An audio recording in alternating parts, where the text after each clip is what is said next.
اللہ میں اپنی وجہ سے کتنے لوگوں کو پریشان کروں گی. میرے اتنے پیارے پیارے ساس سسر، اتنی معصوم سی نند ہے. ہمارے تعلقات میں دراڑ پیدا ہوگی اور یہ لوگ مجھ سے نفرت بھی کرنے لگیں گے. کیا میں سہ پاؤں گی؟ نہیں، مر جاؤں گی میں تو. مجھے تو تائی اماں، تایا ابا اور سبھی سے بہت محبت ہوگی، یہ شدید محبت، کیونکہ میرے پاس تھوڑے کا تو پیمانہ ہی نہیں تھا. میں ثاقب کے ساتھ جانے پر بضد تھی، لیکن سب کی حمایت کے باوجود وہ مجھے لے جانے پر راضی نہیں ہو رہے تھے. میں بھی ضد پر آ گئی. بس میں تو آپ کے ساتھ حیدرآباد ضرور جاؤں گی. وہ سامنے کھڑے تھے اور میں بیڈ پر بیٹھی تھی. آخر کیوں؟ وہ حیرانی سے مجھے دیکھنے لگے. اگر میں یہاں رہی تو کہیں امی مجھے اس سے آگے مجھ سے کہا نہیں گیا، لیکن وہ سمجھ گیا. اوہ یہ وجہ ہے، میں تو سمجھا تھا. خیر، راز فاش ہو جانے سے اتنا ڈرتی ہو تو یہ سب ڈرامہ کرنے کی کیا ضرورت تھی؟ جانتی ہو وہاں صرف ایک کمرہ ہے اور وہاں کوئی اسٹور بھی نہیں ہے. اس پر ستم یہ کہ تمہیں مجھ پر بھروسہ بھی نہیں ہے. انہوں نے کاردار لہجے میں کہا. تم کو محض 4 ماہ تو رہنا ہے، گزار لو کسی طرح بھی. سب سے زیادہ برا مجھے ان کا 4 ماہ کہنا لگا تھا.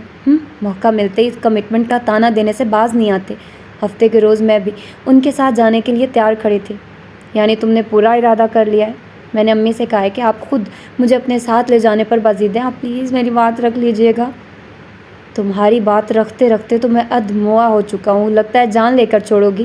وہ غصے میں کہہ کر گاڑی میں جا بیٹھے. تائی امی، تایا ابا اور سبھی سے بچھڑتے ہوئے مجھے بہت رونا آ رہا تھا. اتنے دن میں آپ لوگوں کے بغیر کیسے رہوں گی؟ میں تو مر جاؤں گی. میں نے تائی امی سے لپٹ کر کہا.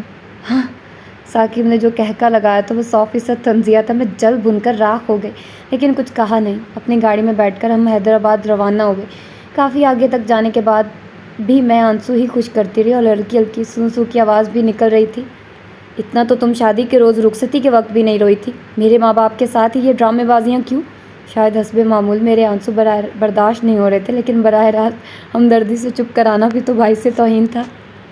میں ڈرامہ تو نہیں کر رہی، مجھے سچ مچ رونا آ رہا ہے. میں نے تنک کر کہا. ہاں شاید یہ سچ بھی ہو سکتا ہے، کیونکہ رخصتی کے وقت تو تمہیں یقین تھا کہ تمہیں 1 سال بعد واپس لوٹ کر جانا ہی ہے.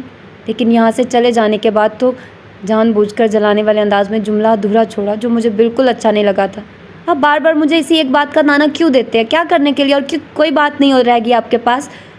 جواب میں وہ چپ رہے اور ٹیپ ریکارڈر آن کر دیا. میرے دشمن تو میری دوستی کو ترسے، مجھے دکھ دینے والے تو خوشی کو ترسے. گانے بھی منتخب کر کے لگاتے تھے جس میں دل کھول کر مجھے بد دعائیں دی جاتی. میں نے ہاتھ بڑھا کر ٹیپ ریکارڈر بند کر دیا. ارے بند کیوں کر دیا؟ اتنا اچھا گانا تھا. تمہیں تو غمگین گانے پسند ہونے چاہیے، کیونکہ رنج و ہجر کے عالم میں ایسے ہی گانے سننے میں مزہ آتا ہے. وہ مخصوص طنزیہ انداز تھا. مگر مجھے اچھے نہیں لگتے یہ گانے.